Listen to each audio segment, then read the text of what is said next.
Okay, so welcome to MS study guru. आज की video में मैं आपको पेपर 1 के मोस्ट इंपॉर्टेंट टॉपिक्स बताने वाली हूँ। ये टॉपिक्स आपको अपने एग्जाम के लिए बिल्कुल भी छोड़ के नहीं जाने तो फटाफट से सुन लीजिए। अगर आप पहली बार चैनल पर आए हैं तो सब्सक्राइब जरूर कर लीजिएगा। डिस्क्रिप्शन में मेरी सारी डिटेल्स दी गई हैं, मेरे टेलीग्राम चैनल का लिंक दिया गया है, वहाँ पर आप मुझे ज्वाइन कर सकते हैं मेरी सभी क्लासेस की अपडेट जानने के लिए। और मेरी बुक्स का लिंक भी आपको डिस्क्रिप्शन में दिया गया है। पेपर 1 की बुक आ चुकी है, रिलीज़ हो चुकी है, सो उसका लिंक भी डिस्क्रिप्शन में दिया गया है। इंग्लिश मीडियम पेपर 1 की बुक और हिंदी मीडियम की भी अवेलेबल है।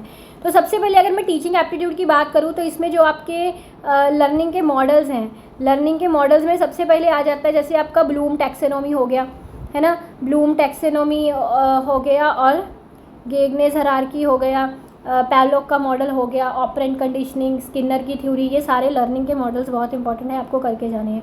फिर आता है आपका CBCS is choice based credit system. इसके अलावा टीचिंग एप्टीट्यूड में आपका जो इवैल्यूएशन वाला टॉपिक है, जिसमें हम समेटिव इवैल्यूएशन, फॉर्मेटिव इवैल्यूएशन हो गया, norm referenced and criteria referenced हो गया, वो सारी इवैल्यूएशन की टाइप्स आपको करनी है। फिर आता है levels of teaching. Levels of teaching में एज वी नो कि 3 लेवल्स मेन होते हैं, memory, understanding and reflective level. इसमें एक हम ऑटोनॉमस लेवल भी करते हैं, ठीक है। इसके अलावा आपका टीचिंग एप्टीट्यूड में ये वाला स्टफ हो गया। इसके अलावा मैं आपको सारे ही बताऊंगी। टीचिंग के बाद हम इसके साथ रिसर्च में जाते हैं, रिसर्च एप्टीट्यूड में की तरफ जाते हैं। रिसर्च एप्टीट्यूड में आपका सैम्पलिंग वाला पोर्शन बहुत इंपॉर्टेंट है जी, क्योंकि सैम्पलिंग से हर बार आपको एक आधा क्वेश्चन एग्जाम में आता ही आता है कि ये प्रोबेबिलिटी सैम्पलिंग में है, नॉन प्रोबेबिलिटी सैम्पलिंग में है।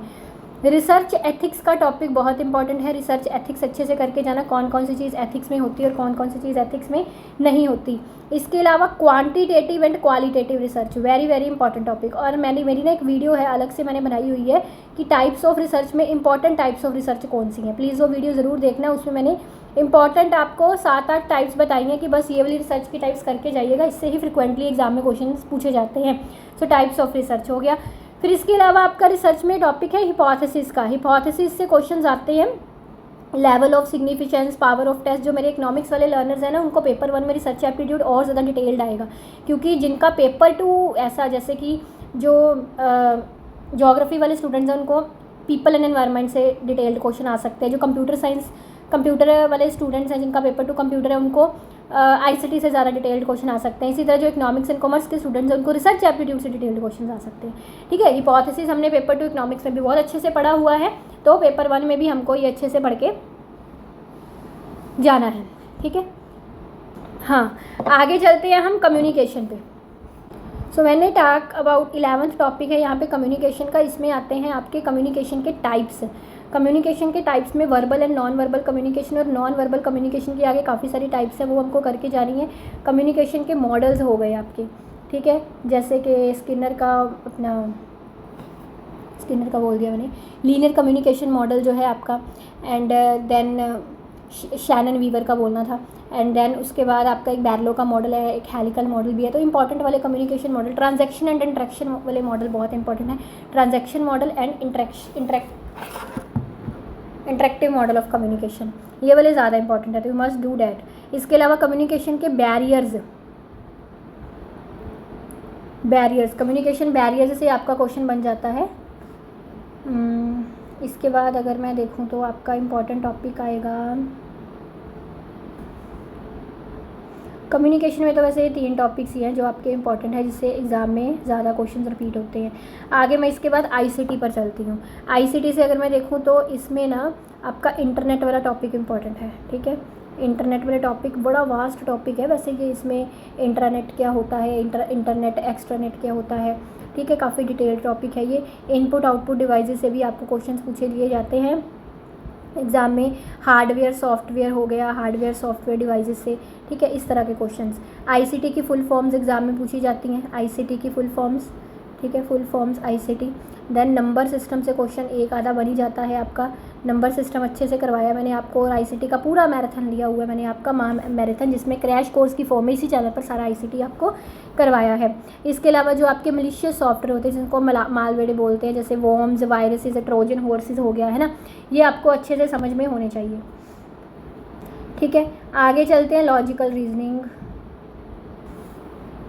The next is your logical reasoning. मैंने आपके हायर एजुकेशन, PDE, ICT इन टॉपिक्स पर ना क्रैश कोर्सेज लिए हुए हैं इसी चैनल पर, आप प्लीज़ वो ज़रूर देखिएगा, ठीक है। तो लॉजिकल रीजनिंग पर अगर की बात करें तो इसमें फैलेसिस से आपको हर बार क्वेश्चन आते हैं, फैलेसिस से, एक्सीडेंटल फैलेसी, हैस्टी जनरलाइजेशन, है ना, एड पॉपुलम फैलेसी, पोस्ट होक फैलेसीज, तो इस तरह की फैलेसिस की टाइप जो है उनसे आपको क्वेश्चन आते हैं। फिर आपका स्क्वायर ऑफ ऑपोजिशन वाला टॉपिक है, स्क्वायर ऑफ ऑपोजिशन से हर बार 1-2 क्वेश्चन बनते हैं, कॉन्ट्रेरी क्या है, कॉन्ट्राडिक्टरी क्या है, एंड सबअल्टरन, ये सारे रूल्स। मैं स्क्वायर ऑफ ऑपोजिशन पर अगर आप बोलोगे तो आपको एक अलग से वीडियो बना दूंगी, that will be specially dedicated to the only square of opposition. इसके अलावा लॉजिकल रीजनिंग में ना इंडियन लॉजिक से आपके काफ़ी क्वेश्चंस बनते हैं। इंडियन लॉजिक में प्रमाणास और जो एक फैलेसीज और प्रमाणास, 5 तरह के आपके जो प्रमाणास होते हैं वो, और उसके बाद उसकी फैलेसीज भी आती हैं, हेत्वाभ्यास वगैरह, ये जो बेसिक टर्म्स होती हैं। मेरी जो UGC नेट की पेपर 1 की भी बुक आई है ना, उसमें ये सारी टर्म्स आपको दी गई हैं, you can directly read from here, ठीक है। ये हो गया आपका लॉजिकल रीजनिंग से।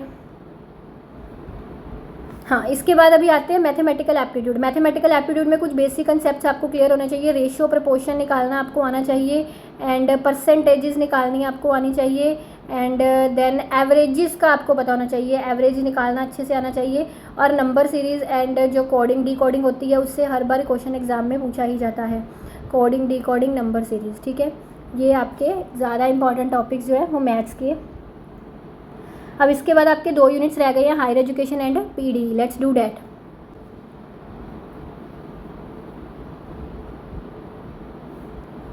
Okay, so higher education and PD।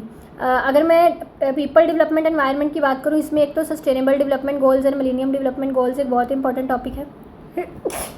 Sorry, COPs, conference of parties, इससे हर बार क्वेश्चन आ जाता है। जब सबसे लेटेस्ट वाली COPs है, कॉन्फ्रेंस ऑफ पार्टीज़, वो अच्छे से पढ़ के जाइएगा। और जितने भी आपके एक्ट्स हैं पीपल डेवलपमेंट एंड एनवायरनमेंट में, आपके एक्ट्स बहुत आते हैं, जैसे पेरिस क्लाइमेट चेंज एग्रीमेंट, वैसे COPs ही होती हैं। तो जितने भी एनवायरनमेंट प्रोटेक्शन एक्ट हो गया, जैसे ये एक्ट्स हैं ना क्लाइमेट चेंज के या एनवायरनमेंट के एक्ट्स, ये आपको अच्छे से करके जाने हैं इसमें, ठीक है। और इसके अलावा इसमें आपको रिन्यूएबल एनर्जी सोर्सेज से क्वेश्चंस आ जाते हैं। रिन्यूएबल एनर्जी में मोस्ट पॉपुलर विंड एनर्जी है, विंड एनर्जी, सोलर एनर्जी, इनसे आपको हर बार क्वेश्चंस पूछे जाते हैं,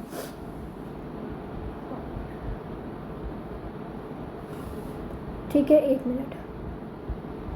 हाँ, देन आपका पोल्यूटेंट्स। अब जो पोल्यूटेंट्स हैं, कौन कौन सा पोल्यूटेंट जो है, इसका कारण क्या है या इसका कॉन्सिक्वेंस क्या होगा, ऐसे पोल्यूटेंट जैसे आपको मैचिंग क्वेश्चन पूछे जाते हैं। इसके बाद अगर बात करें हायर एजुकेशन की, हायर एजुकेशन में एक सबसे पहले जो आपकी न्यू एजुकेशन पॉलिसी 2020 है, इससे काफ़ी क्वेश्चन बनते हैं, तो ये आपको पढ़ के जानी है।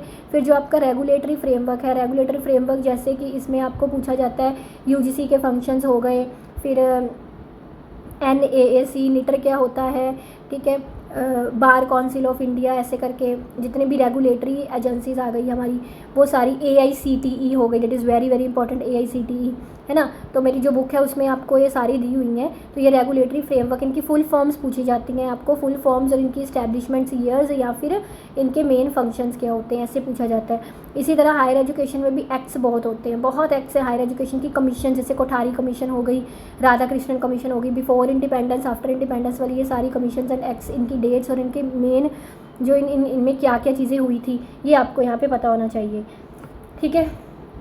Then digital initiatives in higher education, last topic I am mentioning here, that is digital initiative in higher education. Digital initiatives वाला जो टॉपिक है ना, वो आपके 3 यूनिट्स का पार्ट है, teaching aptitude, ICT and higher education. So this topic is very very important for your exam.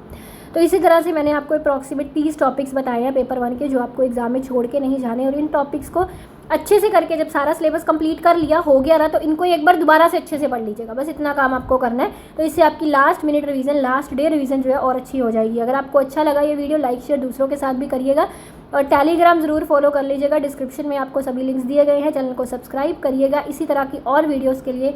Thank you, take care, bye bye.